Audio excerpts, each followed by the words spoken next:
Good evening and welcome to Poland Daily. I'm Nicholas Richardson and this is the news. Opposition parliamentarians seem to approve of verbal and physical violence against their political opponents.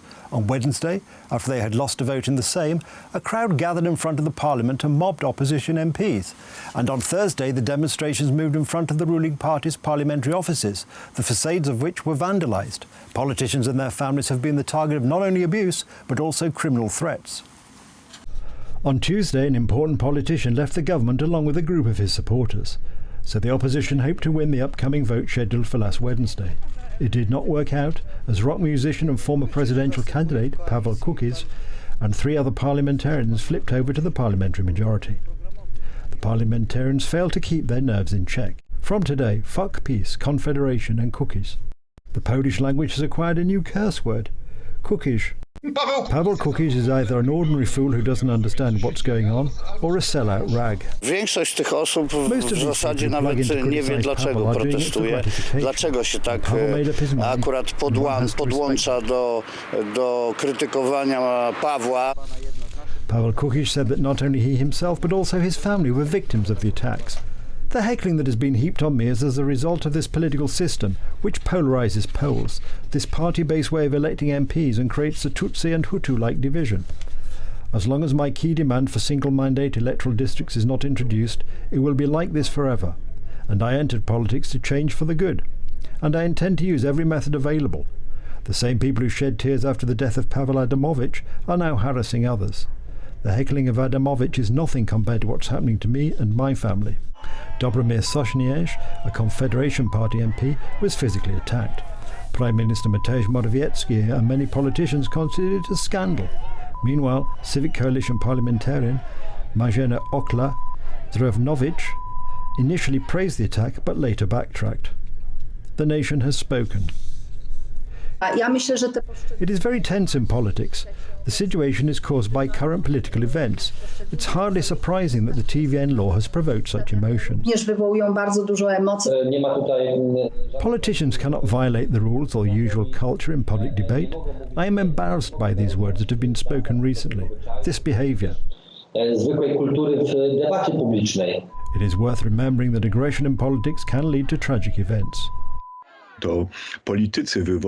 Politicians provoke this kind of emotional arousal, which ends up in aggression and not wanting to lose their supporters. They wind up their statements even more in order to adjust them to their emotional state, to fear what might happen next. It remains to be hoped that the summer break in Parliament will allow emotions to cool down.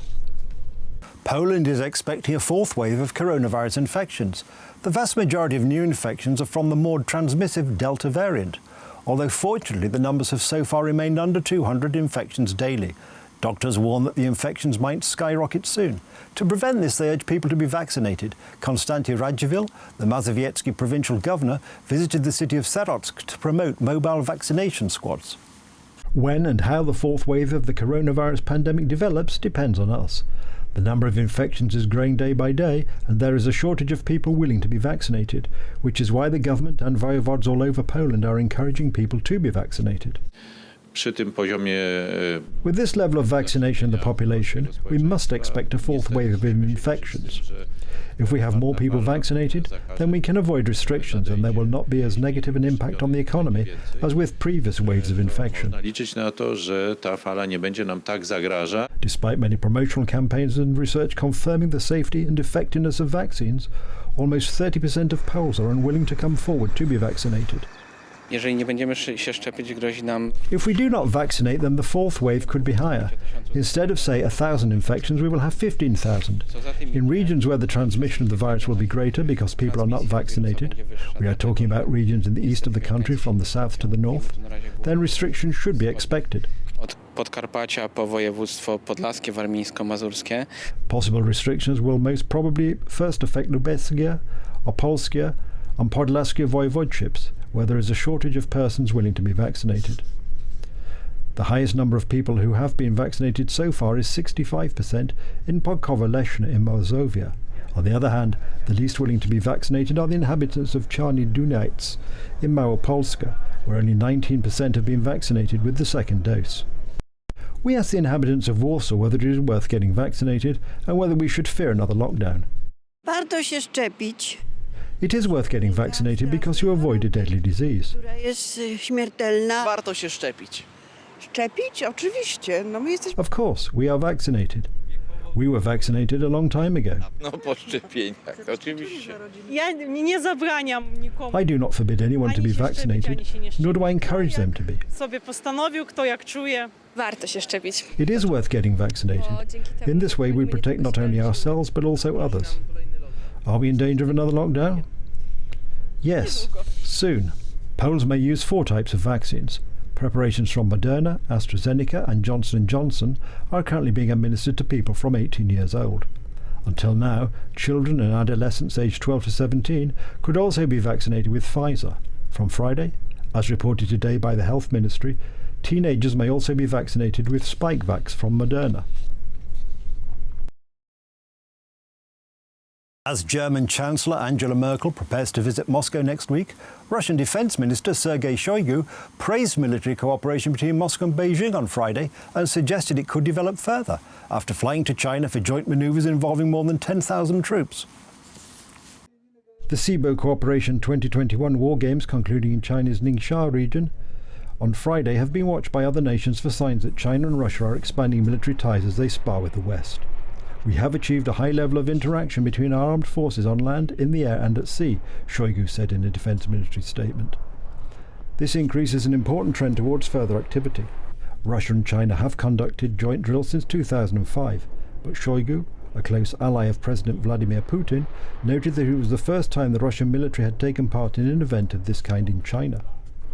Russia's Kommersant newspaper said this week that the drills also marked the first time Russian soldiers had used Chinese weapons.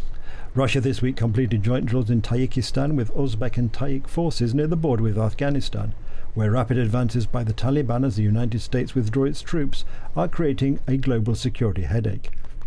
Moscow pivoted to China in 2014 as its political ties with the West sank to post-Cold War lows over the annexation of Crimea from Ukraine. China is Russia's largest trade partner. Russian railways said this week that the first railway bridge between Russia and China over the Amur River would open soon, a boost for bilateral trade.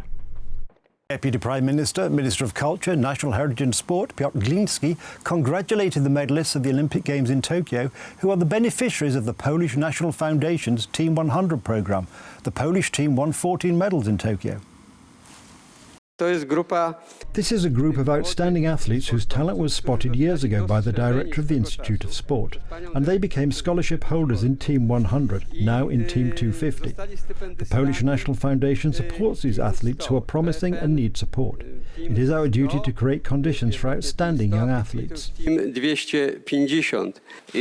went through a very difficult period where we needed support in the form of medical care, transport to training camps or training, accommodation or equipment.